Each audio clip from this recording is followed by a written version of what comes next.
Fala galera, bom dia. Aqui é o Gustavo da sala de vocês, iniciando aqui essa fase AD, né, do nosso módulo. Hoje a gente vai falar de edema agudo de pulmão no seminário de urgências da UFC. Então vamos lá. Começando a aula, a gente vai primeiro ver um caso clínico. Nele, uma mulher de 63 anos chega ao serviço de emergência apresentando desconforto respiratório. Os socorristas que a transportaram não conseguiram obter nenhuma informação sobre sua história médica anterior, mas trouxeram sua sacola de medicações. Uma dessas medicações é a losartana. Ao exame, sua temperatura é de 37,5 graus, a PA está 220 por 112, frequência cardíaca de 130, frequência respiratória de 36, está saturando 93%, com cânula nasal de alto fluxo. A pele da paciente está fria, pegajosa e diaforética. Ela está alerta, mas não forma frases, pois a dispneia é intensa. Apresenta distensão venosa jugular e estertores bilateralmente e um ritmo cardíaco de galope. Então, acho que dá para vocês irem pensando aí no que é que vocês veem de mais importante no caso, né? Qualquer coisa, quem quiser ficar dando uma lida pode pausar o vídeo sem problema nenhum. Então, vamos aos highlights, né? O que é que a gente vê de dados muito importantes assim do caso, que a mulher está com um desconforto respiratório, além de ter seus 73 anos, né? Ela faz uso de antipertensivo, losartana, chega com uma pressão lá em cima. E além disso, a frequência cardíaca, a frequência respiratória tá alta, mostrando o desconforto que ela está tendo, está saturando 93% mais com cânula nasal de alto fluxo, né? E além dessa dispneia, você ainda vê distensão venosa jugular, ausculta estertores bilateralmente e um ritmo cardíaco de galope. Então, tendo em vista isso do caso, as perguntas que a gente faz para iniciar a aula é: qual que é o diagnóstico mais provável? Todo mundo já deve imaginar que é edema agudo de pulmão, porque a aula diz. Mas por que vocês pensariam nisso? E teria como se aprofundar um pouco mais no diagnóstico? Qual que é a fisiopatologia dessa entidade nosológica? O que é que acontece? O que é que está acontecendo nela? E como é que vocês conduziriam o caso? Então, prosseguindo aqui, o roteiro da nossa aula vai ser basicamente esse. A gente vai começar falando um pouco da fisiopatologia. Depois a gente vai falar das etiologias do edema agudo de pulmão. Para em seguida falar de diagnóstico, exames complementares, o que é que você vai pedir, como é que você vai analisar. E terminando na nossa abordagem terapêutica. Então vamos lá. O nosso primeiro passo, a gente vai falar da fisiopatologia. Então essa imagem aqui é uma imagem, eu acho muito bonita, muito ilustrativa, de um artigo do New England. É como se estivesse dando um zoom no nosso alvéolo, né? E você vê que aqui é o capilar passando, o alvéolo onde chega e onde vai ter as trocas gasosas. E entre o alvéolo e o capilar tem esse espaço, esse interstício perimicrovascular, certo? Que há uma filtração de fluido nele e nele acontece também as trocas gasosas. E o que é que vai influenciar a quantidade de líquido que tem aqui? São principalmente esses fatores que estão elucidados aqui embaixo. Vão ser as pressões hidrostáticas. Então, se a pressão aumentar muito no capilar, vai começar a transbordar fluido, vai começar a transbordar em sangue filtrado.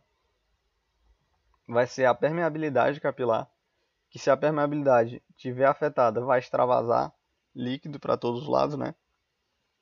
As pressões coloidosmóticas e a drenagem linfática também, que acontece, você vê que na figura ele ilustra bem, que tem toda a filtração do fluido, sai do perimicrovascular para ir para o peribroncovascular e tem a drenagem linfática. Então, qualquer um desses pontos que estiver prejudicado pode gerar uma concentração de muito mais fluido nesse espaço e transbordar para o alvéolo. Normalmente não é para ter fluido dentro do alvéolo aqui, que é justamente para poder ocorrer a expansão e as trocas gasosas. E a gente vai focar principalmente nos mecanismos que são referentes a pressões hidrostáticas e permeabilidade capilar. Por quê? Porque são os dois protótipos que a gente vai falar logo em seguida. Aqui é só outra imagem do mesmo artigo, ilustrando como que seria quando acontece um aumento de pressão hidrostática, o vaso fica mais cheio, ele começa a empurrar fluido e começa a sair o fluido filtrado. Vai ser tanto é que vai ser um edema pobre em proteína, porque a proteína não está passando pela parede do vaso. E já quando tem alteração da permeabilidade capilar, você vê que o vaso não está tão preenchido, não está tão cheio, porque está extravasando com tudo. Então vai com proteína e vai com tudo. É um edema rico em proteína. Então, prosseguindo aqui, a gente vai falar das etiologias. Como é que essas etiologias são divididas? Vão ser divididas em causas cardiogênicas do edema agudo de pulmão e as não cardiogênicas. Como é que vai funcionar as cardiogênicas? Vai acontecer uma congestão por meio de alguma falha no nosso coração, alguma falha de contratilidade, algum IC que descompensou, ou então uma hipertensão muito grande que não está conseguindo superar. E aí o que é que acontece? Vai ser justamente aquele mecanismo que a gente acabou de mencionar de pressão hidrostática, certo? E as etiologias são separadas entre as cardiogênicas e as não cardiogênicas. Qual que é a fisiopatologia das não cardiogênicas? São todas as outras que a gente falou. Então, foi por conta de uma síndrome nefrótica. Não é uma causa cardiogênica, a gente considera como não cardiogênica. Porém, qual que é o protótipo da não cardiogênica? É o que a gente falou de alteração da permeabilidade capilar. Então, falando um pouquinho aqui das cardiogênicas. Falando um pouco das etiologias em si. Essa imagem achei bem legal, achei bem bacana a forma que ele dividiu. Já dividiu em valvulopatias, disfunção ventricular sistólica e diastólica, sobrecarga volêmica ou obstrução da via de saída, né? Então, a gente vê que muito do que essas têm em comum é o que? Tem uma estenose mitral, começa a ter uma congestão, essa congestão chega no pulmão e começa a congestionar lá e aumenta a pressão hidrostática, certo? Micção matrial pode, como se fosse tampar a saída, o fluxo sanguíneo e acontecer algo do tipo. Insuficiência valvar também é a mesma coisa.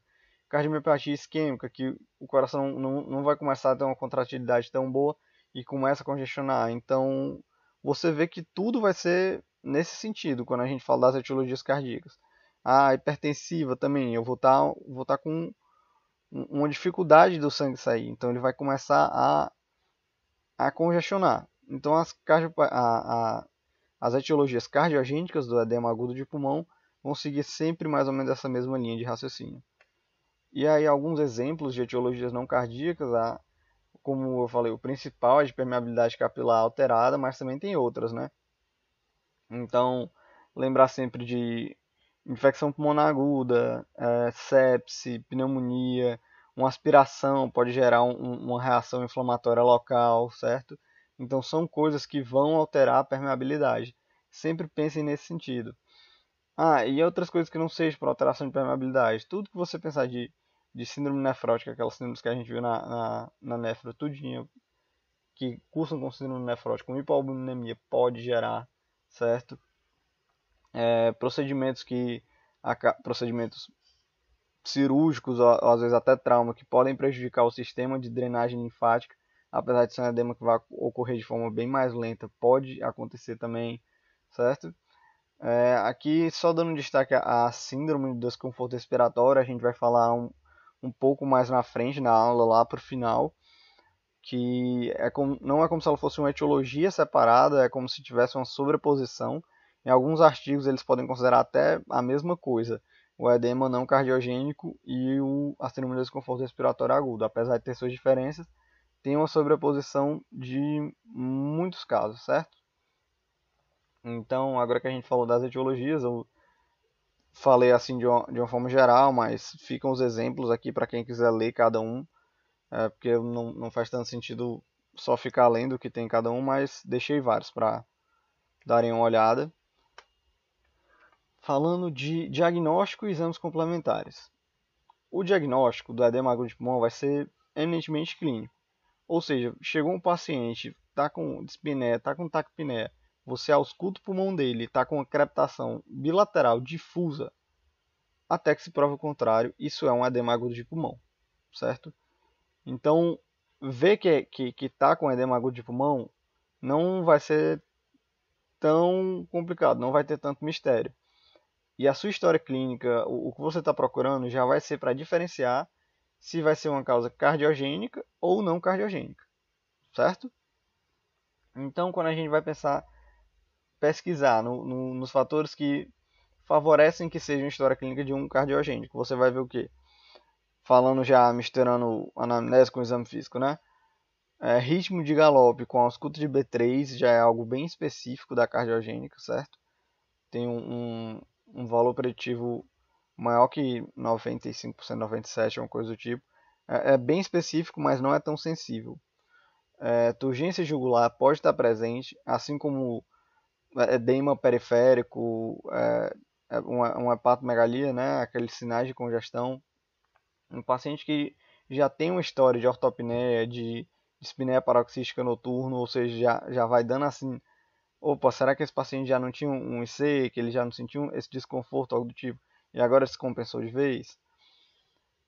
E um paciente com clínica de infarto que você já vai estar bastante direcionado a uma causa cardiogênica, né? E do não cardiogênico, lembrar sempre das condições clínicas associadas. Ou seja, vai ser alguma outra condição clínica que vai estar causando isso. E já que a gente está falando de pulmão, a gente sempre vai ter que pensar logo de pneumonia, sepse, broncoaspiração, mas também pode estar presente um politrauma ou outros fatores, como a gente já citou, certo? Então, prosseguindo aqui, isso é o que a gente viu de história, de exame físico, mas ainda tem os exames complementares, que a gente olha e fica doidinho assim, o que é que eu vou pedir, como é que eu vou analisar tudo. Então, algumas coisas importantes de se pedir logo é CG e troponina, que já vão me apontar uma causa cardiogênica, certo? CG, para você já ir analisando, isso é uma síndrome coronariana aguda, é infarto, é o que? Já dá para verificar alguma alteração. A troponina, para ver como é que está o miocárdio em si, mas lembrar que a troponina também pode estar elevada na sepse. Então você não pode, a troponina está elevada, já vou descartar outras coisas, certo? Até porque quando a gente fala de infarto, sempre a gente está falando da curva de troponina, né? Tem o BNP, peptídeo natriureico cerebral, que a gente vai falar um pouquinho no próximo slide, que também pode estar elevado na sepse. Radiografia de tórax, e a gente também vai comentar um pouco mais a fundo ao longo da aula.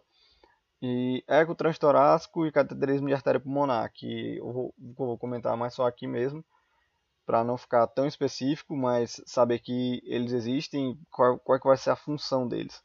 O ecocardiograma vai ser justamente para identificar as alterações nas câmaras cardíacas. Então, ele vai ser bom para identificar principalmente disfunção sistólica, mas não vai ser tão sensível para a diastólica. E de toda forma, se ele está normal, eu ainda não posso descartar uma causa cardiogênica, com certeza. Mas se eu ver que tem alterações nele que já me indicam que está tendo uma congestão, eu já consigo direcionar bem mais para a minha causa cardiogênica, certo? E se ainda tiver muita dúvida, o cateterismo de artéria pulmonar é um procedimento que não é, assim, pelo que eu saiba, não vai ser feito em muitos casos. Ele é o gold standard, mas que a intenção é que não precise chegar nele. E ele vai ver o que? Justamente como é que está a pressão ali no pulmão. Lembra do que a gente falou? Se for um cardiogênico, qual que vai ser o mecanismo? Eu vou estar com a pressão dos capilares muito aumentada, que vai estar causando vai estar transbordando fluido, vai estar transbordando fluido da corrente sanguínea para lá. Então, se eu faço o cateterismo e vejo que essa pressão está aumentada, está elevada, então sei que é uma causa cardiogênica. Já se ela não está, eu vou, então é um não cardiogênica. Então seria essa a ideia do cateterismo pulmonar, certo? Agora eu vou falar um pouquinho mais do BNP, da radiografia de tórax, e logo em seguida a gente discute qual que é a ordem desses exames todos que a gente vai ver. Quem que a gente vai analisar primeiro, como é que a gente vai fazer a nossa abordagem, certo? Então, peptídeo natriurético cerebral, o BNP, o que é que ele é? É uma substância secretada pelos ventrículos cardíacos em quais condições? Quando há distensão da parede ou aumento da pressão intraventricular. Muitas vezes o aumento da pressão intraventricular vai causar distensão da parede, né? E o que é que isso vai me dizer? Opa, se ele está elevado, eu vou pensar o quê? Está com aumento da pressão intraventricular, a câmara cardíaca está maior porque está começando a ter uma congestão lá, certo? Então, se está muito elevado, eu vou pensar que uma causa cardíaca é provável. E esse meu valor preditivo positivo vai ser maior que 90, certo? Agora, já se tiver muito baixo, eu já vou dizer que é improvável. Ou seja, se for menor que 100, eu vou dizer que uma causa cardíaca é improvável, com valor preditivo negativo maior que 90. O que é que acontece? Quais são as armadilhas aí? Se o valor estiver entre 100 e 500, eu não vou poder afirmar muita coisa. Não tem como eu dizer, é isso, não é isso. Não há essa certeza diagnóstica. E lembrar também que valores acima de 500 podem estar presentes em sepse, mesmo com função ventricular normal. Então, o BNP vai servir para diferenciar isso na nossa mente. Seguindo agora para analisar a radiografia de tórax. Antes de falar do edema pulmonar em si, eu achei interessante a gente diferenciar alguns acometimentos de como é que eu vou ver um edema pulmonar e como é que eu vou ver um acometimento alveolar. No edema pulmonar, a gente vai ver mais o que? O espessamento peribrônquico, redistribuição vascular, visualização de linhas septais, que são as linhas A e B de Kehler. A gente tem uma imagem mais na frente para deixar mais ilustrativos. Vou ver opacidades bilaterais, uma coisa mais difusa, certo? Diferente de um acometimento alveolar, que eu vou ter uma opacidade acinar, uma coisa mais focal, opacidades em vidro fosco, consolidações focais em alguns cantos, que eu posso definir bem.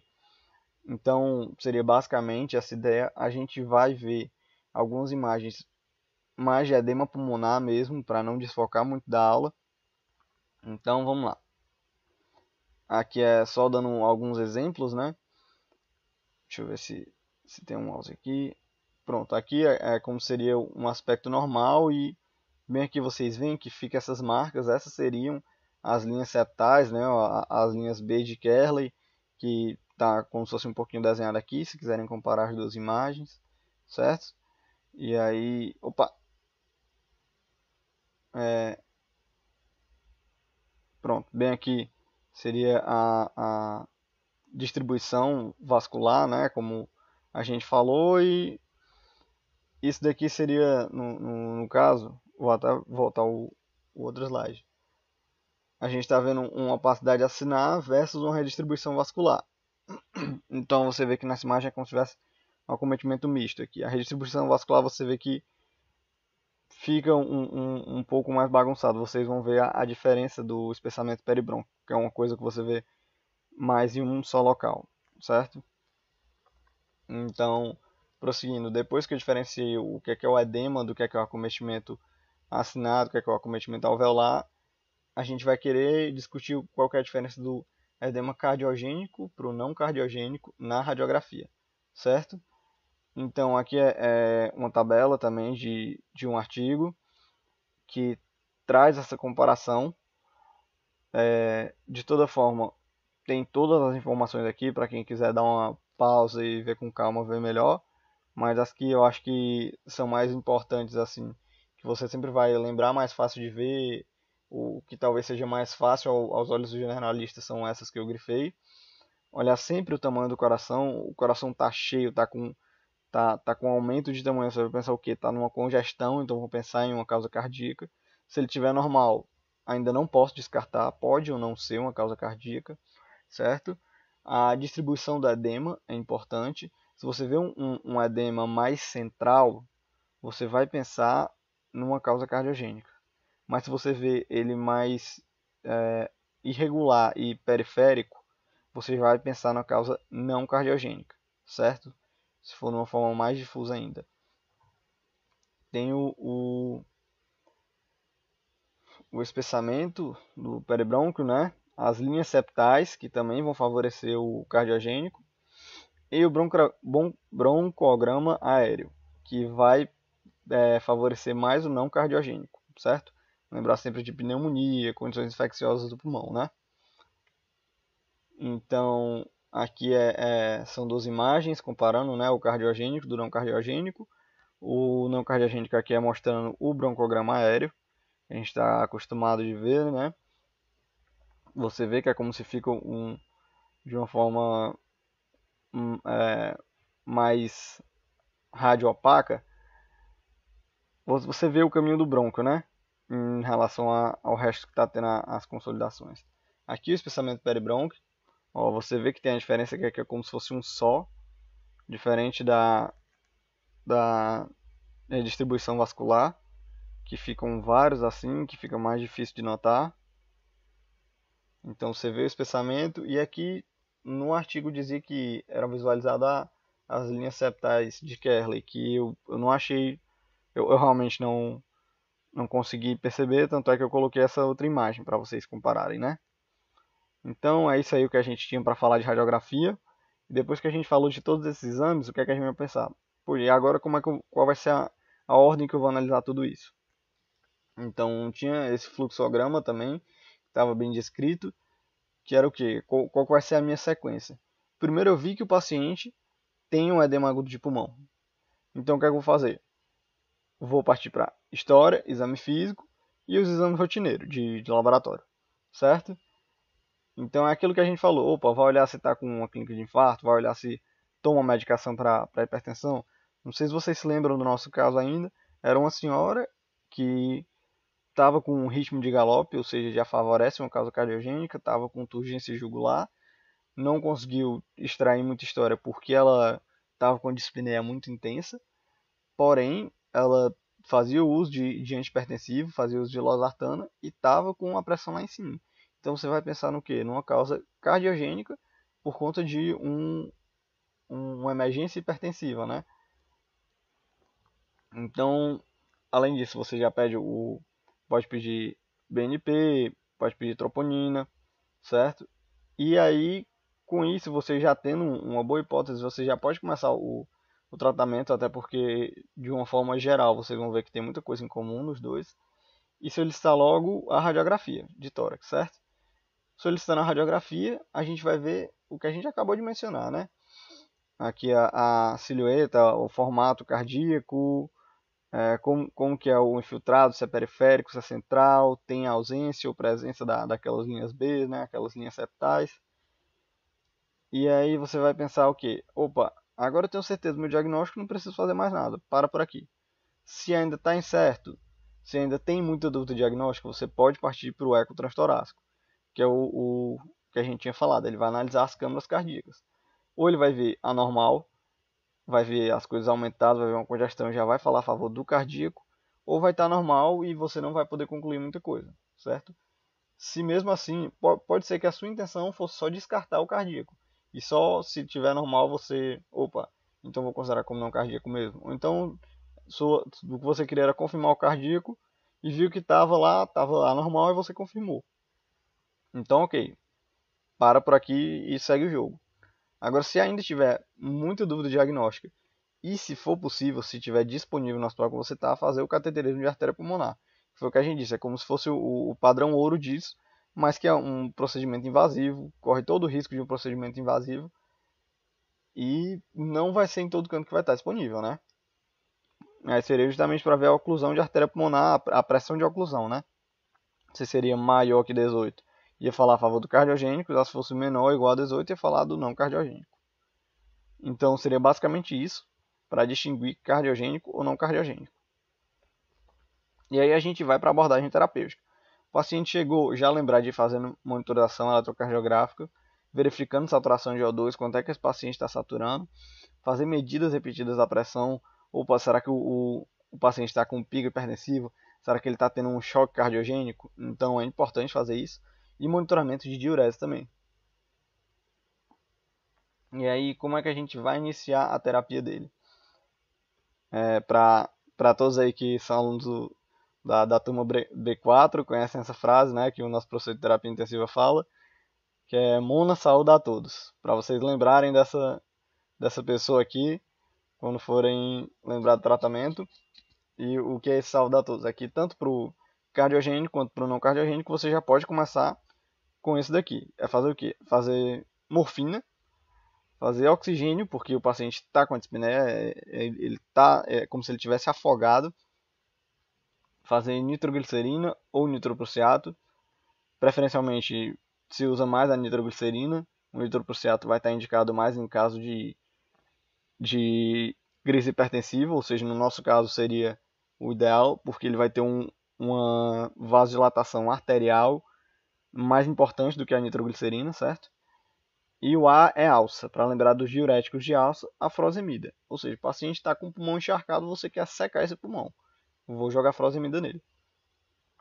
E uma coisa que é importante lembrar é, no edema agudo de pulmão cardiogênico com hipoperfusão, o paciente está com sinais de choque, tempo de enchimento capilar elevado, pressão abaixo de 90. Você inicia o inotrópico e isso de considerar ECMO tinha no artigo que eu li, mas era um artigo de uma equipe francesa, acho que a realidade deles seria bem diferente da nossa aqui, né? Então, de forma grosseira, falando assim, logo quando a gente se formar, a gente não vai ter muito contato de poder, esse paciente está precisando de ECMO, já começa logo. Não é uma coisa tão acessível na nossa realidade, pelo menos ainda não, mas pode começar inotrópico já, principalmente a dobutamina. Pode ser usado digoxina e dopamina também, mas o que é mais usado é a dobutamina. E falando então nas doses dos medicamentos, a morfina pode fazer de 2 a 8 miligramas, se a pressão não estiver abaixo de 100, né? E pode ficar sendo repetida, certo? Nitroglicerina, fazer de 100 a 200 microgramas por minuto. A dose começa baixa e você vai ajustando a cada 5 a 10 minutos, vai aumentando, até que você tenha uma resposta satisfatória ou até que a pressão caia abaixo de 100.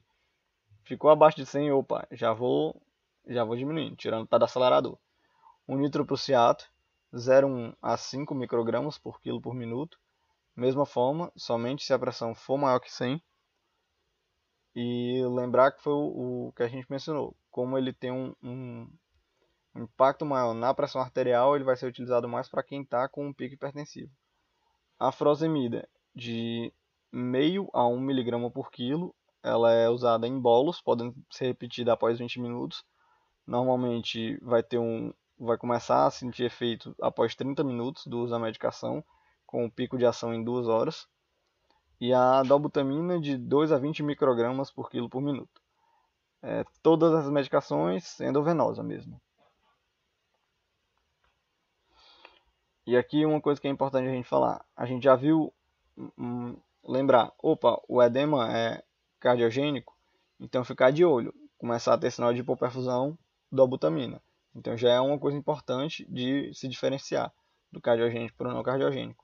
Agora outra coisa importante do não cardiogênico é avaliar a superposição entre ele e a síndrome de desconforto respiratório aguda. Tá até escrito errado aqui, era para ser um A no final, não é um S não. Ou a SARA, né, que todo mundo fala. O que é que acontece? Pelos critérios de Berlim, qual que é a definição da SARA? Precisa ter um tempo agudo, ou seja, dentro de uma semana do evento clínico desencadeador. Juntando esses dois logo, a radiografia de tórax, opacidade bilateral, ou seja, pulmão branco. A origem do edema não pode ser cardiogênica. Então, você já vê uma coisa que já direciona para o edema agudo de pulmão não cardiogênico. Pulmão branco de origem não cardíaca, certo? E a saturação, a fração, né, PaO2 sobre FiO2 menor que 300. Lembrar que entre 200 e 300 é leve, entre 100 e 200 moderado, abaixo de 100 grave. Isso com com o paciente usando uma PIP com pelo menos 5 centímetros de água. Ou seja, ele está desse jeito já com uma PIP, certo? Então, se você analisar essa definição da SARA, você vê que pode ter uma superposição muito grande com o edema agudo de pulmão não cardiogênico, certo? E é por isso que a gente vai falar de só esses 3 tópicos de medida de suporte ventilatório na SARA, né? Que é importante a gente lembrar deles, porque, se o paciente está com EP não cardiogênico, está com SARA, provavelmente ele vai precisar de uma ventilação mecânica. E entrando um pouco no conteúdo da TI, lembrar desses 3 pontos importantes, né? Que atualmente já faz um bom tempo que está consolidado fazer ventilação a baixos volumes, não é nem baixos volumes, é não utilizar volumes altos, ou seja, eu não vou utilizar 10 ml por quilo, vou usar de 4 a 6, certo? Porque eu não quero causar dano no meu pulmão, eu quero deixar ele complacente. Então, se eu começar a empurrar volume, muito volume, pode ser que isso prejudique a complacência dele, certo? Então, ventilação a baixo volume, não excedendo uma pressão de platô de 30, certo? E deixar uma hipercapnia permissiva. Principalmente a ventilação a baixo volume vai gerar um pouco disso, e eu vou deixar que isso aconteça. Eu não vou ficar tentando corrigir isso o tempo todo, visto que isso aumenta a sobrevida do paciente, diminui a mortalidade na realidade, né? Diminui a mortalidade em 28 dias.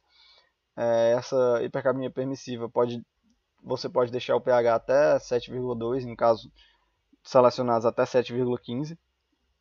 Isso é importante também por conta do famoso efeito Bohr, né, que vai aumentar a minha distribuição de oxigênio nos meus tecidos, né, periféricos. Então é importante a gente ter essa diferenciação do cardiogênico para o não cardiogênico, do EAP, justamente para isso. Opa, quem é que eu vou precisar de uma ventilação mecânica com os parâmetros mais individualizados? Opa, quem é que eu vou precisar utilizar um inotrópico caso eu veja que está tendo alguma hipoperfusão? Então era basicamente isso. A gente viu qual que era a definição, qual que era a fisiopatologia, etiologias, qual que vai ser a minha conduta para diagnosticar, de exame complementar e de tratamento. As referências são essas. Os 3 artigos que o Dr. Heraldo passou eram esses aqui. Um do New England, é de 2005, mas ainda é muito bom, muito ilustrativo esse artigo. Esse outro aqui, esses dois, um do Journal of Cardiothoracic and Vascular Anesthesia. Esse aqui que eu não sei qual era a revista, não aparecia em si, mas é esse artigo em francês, para quem quiser procurar. Tinha esse artigo aqui que saiu como um capítulo de um simpósio da USP, que também é um pouco antigo, mas muitas condutas ainda de hoje em dia ainda são as condutas que se tomavam antigamente. Então foi muito bom ele para dar um resultado, principalmente algumas doses de medicamentos que ele descrevia. Eu li algumas coisas também de medicina de emergência e medicina intensiva.